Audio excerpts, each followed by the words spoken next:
I never imagined that a casual family barbecue would turn into the moment I realized where I truly stood in my own family. It was supposed to be simple.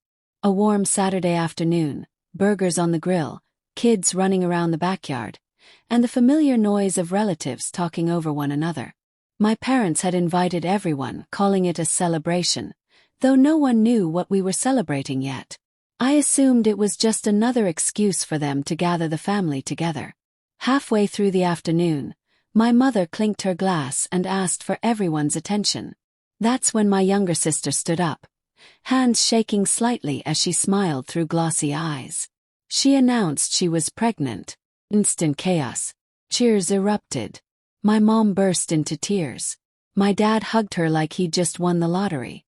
My grandmother immediately started talking about baby names. I smiled, stood, and hugged her too, because despite everything, she's my sister, and I was genuinely happy for her. But then, she didn't sit back down. Instead, she turned toward me, still standing, still holding everyone's attention. She laughed nervously and said, "Since we're all here, I wanted to ask you something." That should have been my first warning. She gestured vaguely and continued, "I know how stressed I am right now with the pregnancy, and I just love your wedding venue. So beautiful. Would you mind if I used it for my wedding instead?" The entire yard went silent. Every eye turned to me. For context, my fiancé and I had booked that venue 3 years ago.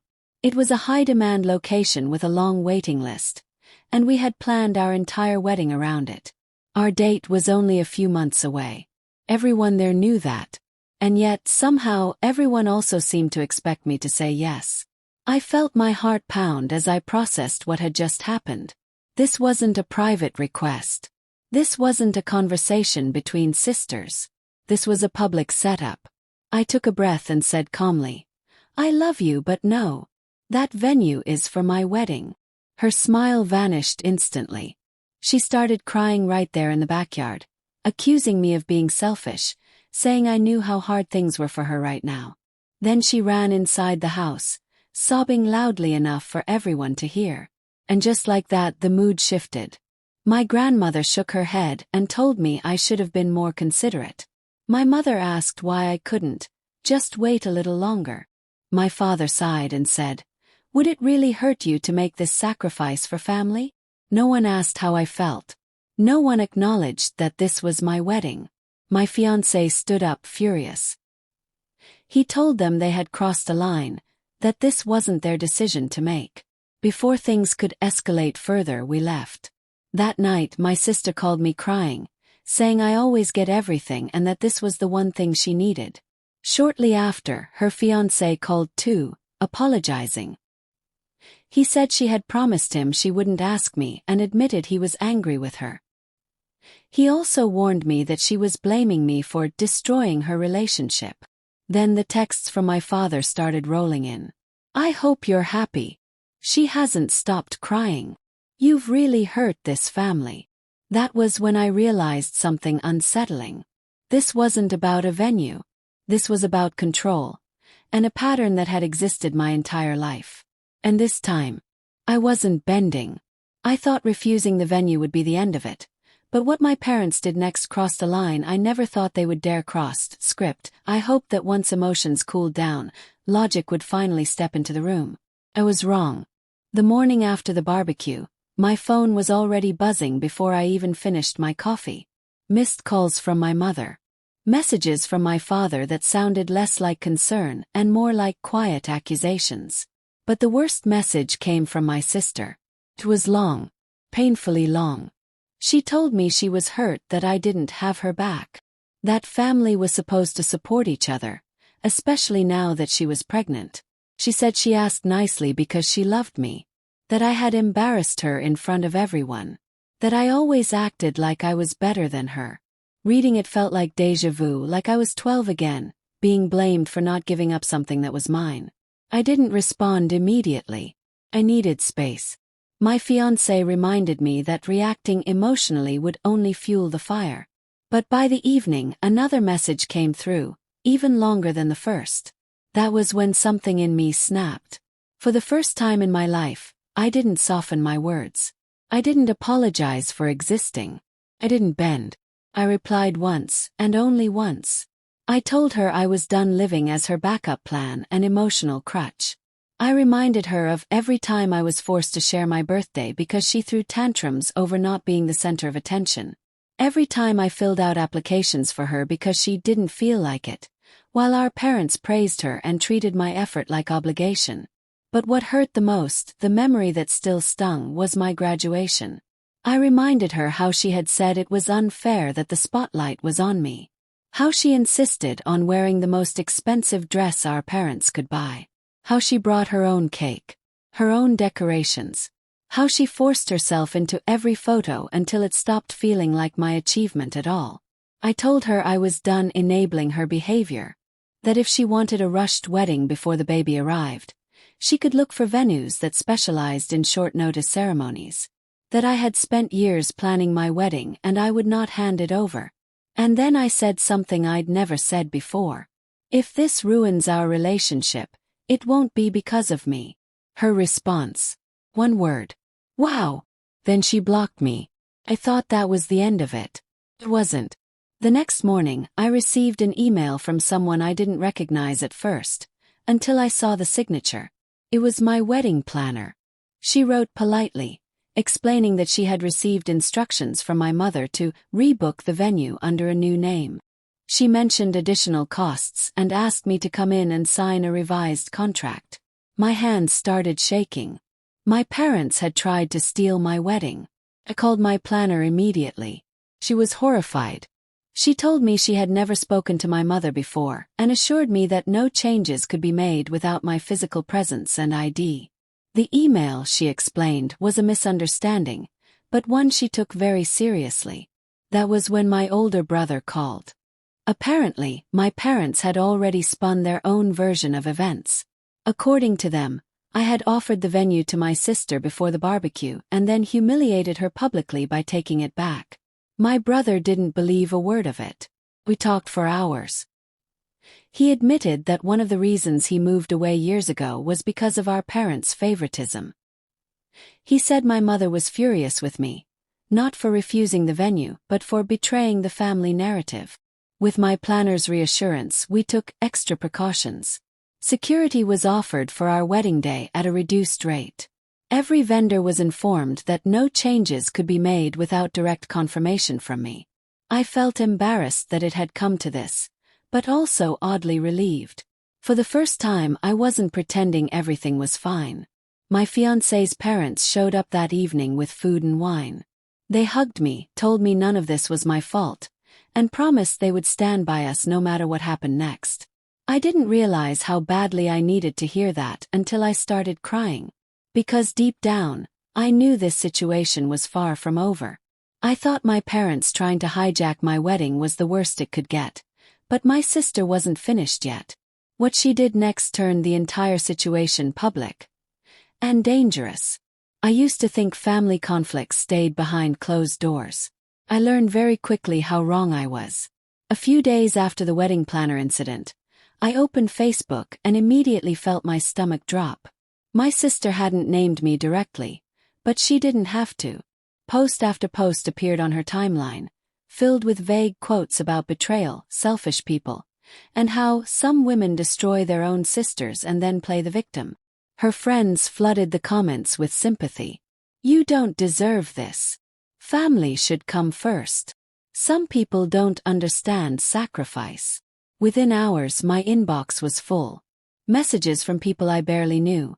Friends of hers, acquaintances, even distant relatives, calling me heartless, cruel, and cold for stealing happiness from a pregnant woman. I didn't reply to a single one. Instead, I blocked her. Then I blocked everyone who tried to guilt me into submission. I told myself that silence was strength, that disengaging was the healthiest option. But the situation escalated anyway. 2 nights later, I woke up to my neighbor ringing my doorbell. She's an older woman who spends most of her time watching the street like it's her personal reality show. Normally, she's just mildly nosy. That night, she looked genuinely concerned. Someone had egged my car. Yellow yolk dripped down the windshield.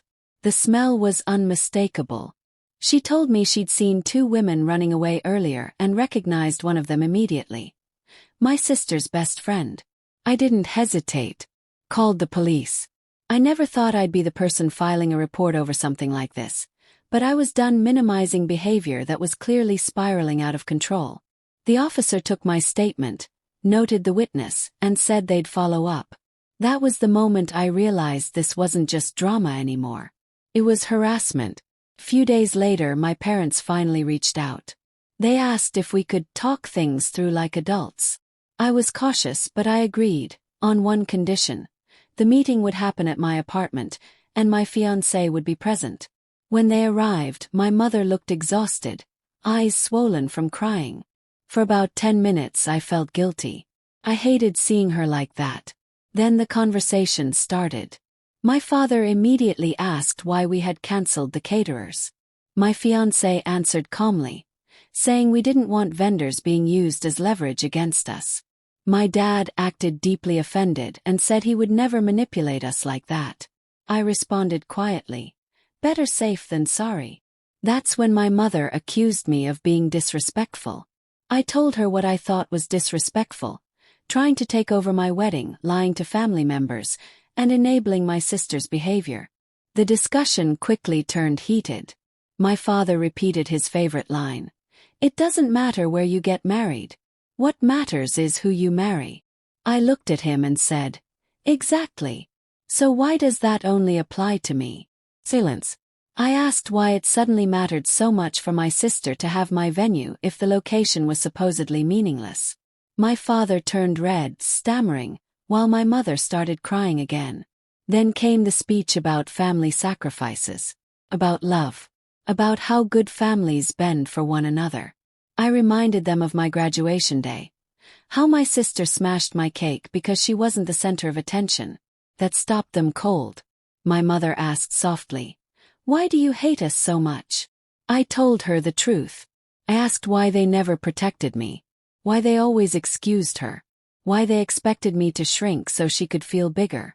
They tried to deny it, said they loved us equally. So I opened the notes app on my phone. I read them a list. Events. Moments where my needs were ignored in favor of hers. It was longer than I realized. When I finished, both of them were pale. They tried to explain. I didn't let them. I told them we needed family counseling and a sincere apology, or they would not be invited to my wedding. They left without agreeing to anything, and they didn't call back. I thought the silence meant they were finally reflecting, but what happened after that forced me to make the hardest decision of my life. The silence from my parents stretched on longer than I expected. At first, I kept checking my phone, half expecting an apology or at least an attempt to meet me halfway. Days passed, then weeks. Nothing, except messages from extended family members repeating the same tired lines about forgiveness, unity, and how pregnancy makes people emotional. That was when I finally. She confessed that she had whispered outside the bathroom door, in the hallway, in the kitchen, every time she knew I was alone or vulnerable. She said she never meant for it to go this far, but she'd lost control. Clara demanded to know why. At first, Nadia tried to deflect, talking about stress, fear, misunderstanding. But Clara didn't let her escape. Her patience snapped, and for the first time, I saw her anger directed fully at her sister. Why would you do this to him? She asked. Do you have any idea what you put him through? Nadia broke down completely. She confessed that she was afraid of me. She said she'd read stories online, articles, forums, people talking about schizophrenia like it was a ticking time bomb. She convinced herself that living in the same house as me was dangerous, that I might snap one day, that I might hurt someone without realizing it. Instead of talking to us, she chose another path. She believed that if she could push me into seeking more serious help, or force me out of the house, she would be safer. The whispers, the muttering, the strange behavior. It was all deliberate. A twisted attempt to protect herself. The words felt unreal. I sat there, stunned, as the truth settled in. She hadn't done it out of hatred. She'd done it out of fear. But fear didn't erase the damage. Clara was shaking. Her voice wavered as she told Nadia how deeply she'd betrayed us. How she'd exploited my illness instead of trying to understand it. She explained the sleepless nights, the breakdowns, the constant fear she'd watched me endure. "You broke our trust," Clara said. "And you hurt the person I love." Nadia cried harder, apologizing over and over. She said she didn't realize how bad it had gotten. She claimed she thought I'd eventually get help, and everything would be fine. She promised to seek therapy, to make things right, change. But something had already shattered beyond repair. When the room finally fell quiet, Clara and I exchanged a look. We both knew what had to happen. That night, after Nadia went to her room, Clara told me we needed to make a difficult decision. One that would hurt, but one we couldn't avoid. Our home had stopped being safe. And tomorrow, everything was going to change. The next morning we told Nadia she had to leave, and her reaction was more explosive than either of us expected. The next morning, the house felt unnaturally quiet. No whispered sounds. No tension humming beneath the walls. Just an uneasy stillness that made my stomach churn. Clara barely slept, and neither had I. We both knew the conversation ahead would change our family forever. Clara asked Nadia to join us in the living room after breakfast. Nadia walked in slowly, her shoulders stiff, her eyes already red and swollen. She looked like someone who had spent the night crying or rehearsing. I couldn't tell which. Clara spoke first. She kept her voice calm, but I could hear the strain beneath it. She explained that what Nadia had done had caused deep harm, emotionally and mentally. That our home had become a place of fear instead of safety. That trust, once broken this severely, couldn't simply be repaired with apologies. Then she said the words I knew were coming. Nadia couldn't stay with us anymore. For a moment, Nadia just stared at her, like she hadn't understood. Then her expression shifted, confusion giving way to disbelief, disbelief turning into rage. Her voice rose as she accused us of abandoning her. She said we were using her as a scapegoat, blaming her for things that would have happened anyway. She compared us to her ex-boyfriend, claiming everyone always threw her away when things got difficult.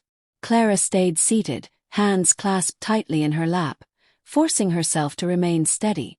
Nadia's anger escalated quickly. She insisted she had nowhere else to go. That we were her only family. That we were choosing me over blood. Every word felt like a blade aimed straight at Clara's heart. I stayed quiet. Not because I didn't have anything to say, but because I knew if I spoke, it would come out wrong. I understood fear. I even understood panic. But nothing justified what she'd done. Clara finally told her the truth. "This isn't punishment," she said softly. "It's about safety. For all of us." That only made Nadia angrier. She accused us of exaggerating. Of turning her into a villain. She claimed she was the real victim. That she'd been forced to live in constant fear because of my diagnosis. That was when something inside me broke. I stood up. Not shouting, not threatening, but firm. I told her she had crossed a line. That my illness was not a weapon to be used against me. That what she'd done had pushed me toward hospitalization and nearly destroyed my marriage. For the first time, Nadia went silent. She stared at me with an expression I couldn't read. Anger, shame, something darker beneath it all. Eventually, she stormed off to her room to pack. The house filled with the sound of drawers slamming and suitcases being dragged across the floor. The tension was suffocating. Clara helped her pack, moving stiffly, speaking only when necessary. Their silence hurt more than shouting ever could. I stayed out of the way. I felt relief, pure, undeniable relief, that the nightmare was ending. But it was tangled with guilt. This was still Clara's sister. Still family. And now, that bond was being severed right in front of us. When Nadia finally came downstairs, bags in hand, the air felt heavy. Clara walked her to the door. She opened her arms for a hug. Nadia shoved her away. The rejection hit Clara hard, even though she tried not to show it. Nadia turned to me then, her eyes sharp, filled with something unresolved. She mouthed something, words I couldn't hear, but the message was clear. This wasn't over in her mind. Then she left. The door closed behind her with a finality that echoed through the house. Silence followed. Not the suffocating silence I'd grown used to, but something calmer, cleaner. For the first time in months, my chest loosened. But even as peace settled in, I couldn't shake the feeling that Nadia's final look meant something more. And I was right, because what happened after she left forced Clara and me to confront the last, hardest truth of all. After Nadia left, the house felt unfamiliar. Not empty, just different. Like a place that had finally exhaled after holding its breath for far too long. The silence no longer pressed against my ears or twisted my thoughts. Simply existed. And for the first time in months, it felt peaceful. Clara and I didn't talk much that first day. We moved through the house quietly, each of us processing the weight of what had happened. The loss of a sister. The end of trust. The realization that someone we loved had been capable of such cruelty. That night I waited. I expected the whispers to return. They didn't. No murmurs. No half-formed sounds. No breathy voices creeping in from the edges of my mind. I lay in bed, heart pounding, listening to the steady rhythm of the house. Nothing followed me into the dark. I cried, not from fear but from relief. The next morning I told Clara. I explained how quiet my mind felt. How the symptoms that had tormented me for months were suddenly gone. She sat beside me, her eyes filling with tears as the truth settled in. She apologized, over and over.